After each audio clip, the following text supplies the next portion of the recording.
Monsters at Work has now ended its 10-episode run. It's been a rocky ride with a lot of highs and a lot of lows. Did any of you notice we have been getting substantially less Mike and Sully? Well, they're back in a very laughter-centric episode. The finale is not anything I particularly hoped it to be, and then some good stuff. I'll explain. Hi fellow Disney Plus watchers, this is Thoughts After a Disney Plus Watch, where we review everything new Disney Plus coming out, and I'm glad you're watching. This is the channel that's specifically about movies, shows, and all that's Disney Plus original stuff. So just fair warning here before we start, I do want to discuss spoilers to really do this episode justice, so you can press that watch later button if you haven't seen it yet. Still here? Let's go. This last episode opens with a scene where the whole MIFT team is putting up the text, "It's laughter we're after," on the front of the Monsters Incorporated building. And I'm sure I misremembered, but the first thing that popped to mind was, hey, wasn't that line already installed there? I swear I have seen this already within the show. I mean, I know we hear it all the time, but I guess I was already so used to this being a laugh company that I already filled in the blank and fooled myself into remembering this text was already on the building for a long time. But okay, a little bit later we get reintroduced to Roz, not Rose, although they appear to be the same character, something a lot of us probably were thinking about, but she reveals that she has been working at the company Merck, which is something I believe is a lie, considering the series was clearly stating that, yeah, she is the same character, because why would Mike point that out in one of the last moments in the series, at the end of the episode? Exactly, she is the same character, which is funny, I think, and they can do a lot with that in season 2. I'm a little bit sidetracking here, so I know I digress, but wouldn't it be cool if we see a whole side plot in a potential season 2 where she is a snake and snitch within Monsters Incorporated, constantly changing her appearance for both companies and spying and giving intel about Monsters Incorporated? I think there is a lot of potential there. But let me get back to the scene where Roz actually tells Mike and Sully, you know that company that still uses scare power,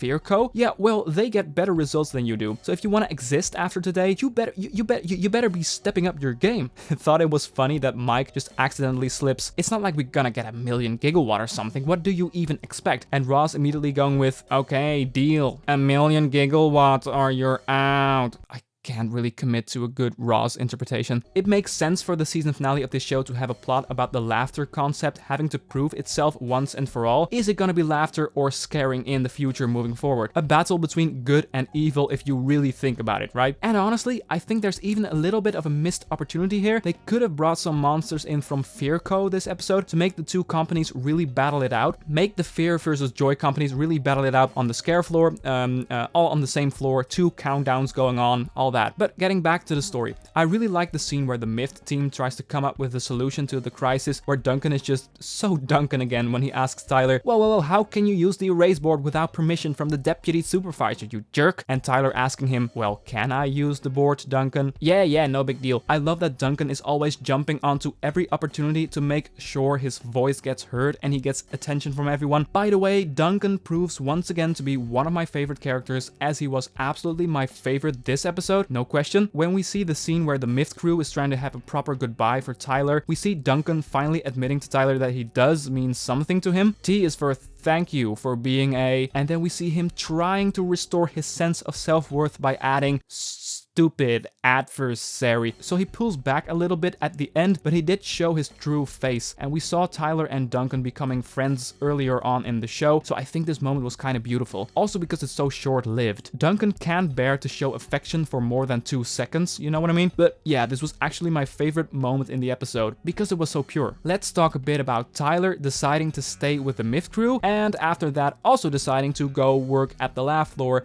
changing his mind about that. I have very mixed feelings about it. The way the individual scenes were handled in the episode was quite good, as I felt the scene where the MIFT crew is spelling out his name like L is for we love you, that whole scene, it was a nice little feel-good scene that worked for me. But just the way this episode tried to have both endings doesn't really sit well with me. First, when Tyler was supposed to be going to the lab floor, he changed his mind, giving us the emotional ending, yay, Tyler is back, he chose us, I knew you were always a true MIFTer. That whole sentiment is a pretty big moment within this episode, so we get a goodbye, followed by, oh no, I'm changing my mind, MIFT is truly where my family is. That's fine, but right at the end, after Monsters Incorporated managed to get the 1,000,000 gigawatts, also thanks to Tyler, he gets offered the position to be a jokester. And and it gets turned around. It's like the writers were like, let's give 33% of our commitment here, 33% of our commitment here, and 33% here. And don't get me wrong, Val finally being Tyler's work buddy that she always wanted to be, so still bringing that Mifter spirit onto the lab floor alongside Tyler, I think that works pretty well too. But hear me out, not even looking at the previous episodes, which also didn't always want to go all in on something, looking at you, Fake Out episode 8, if they went all in on Tyler is now once and for all making up his mind,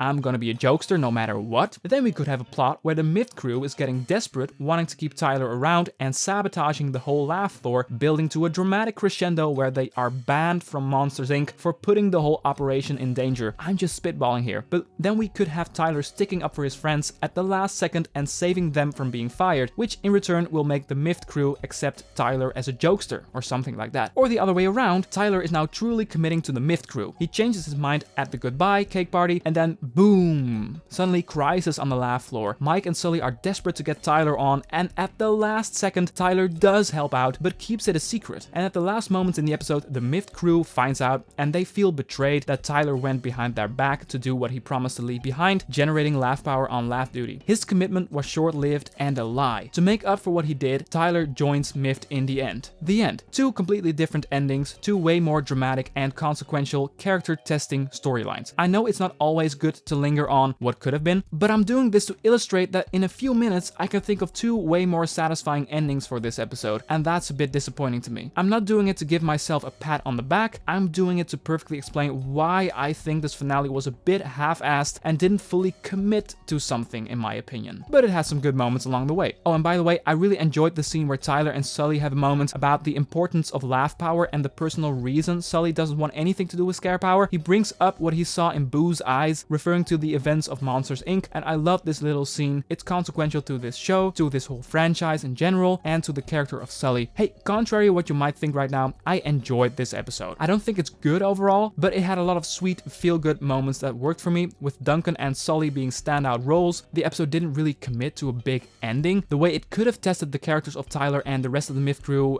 the opportunities were right there, but no, too bad. Overall, I kinda enjoyed the season, despite it being very flawed, because of all the weird monsters, great roles for Mike and Sully, and good character development for Tyler here and there was good stuff. But it was also an inconsequential and disappointing season for me, for constantly changing the narrative in lazy ways. Episode 8 and this last episode are the best examples, I think. The simple final shot of this episode, Tyler walking into one of the laugh doors, hearing a kid laugh hysterically, and then seeing the cylinder fill up. It's a simple yet powerful last shot, and this was a perfect note to end the series on. I gotta give it that. I'm thinking about wrapping this up. Thank you so much for watching. I'm curious, what did you think of this last episode and the season overall? Be sure to let me know in the comment section. Don't forget, if you enjoyed the idea of discussing Disney Plus content with us, that red button looks familiar, right? And if you're interested in thoughts on previous episodes, it's all in the description, or you can browse the channel page. Did you like this video? Then be sure to consider giving that a click.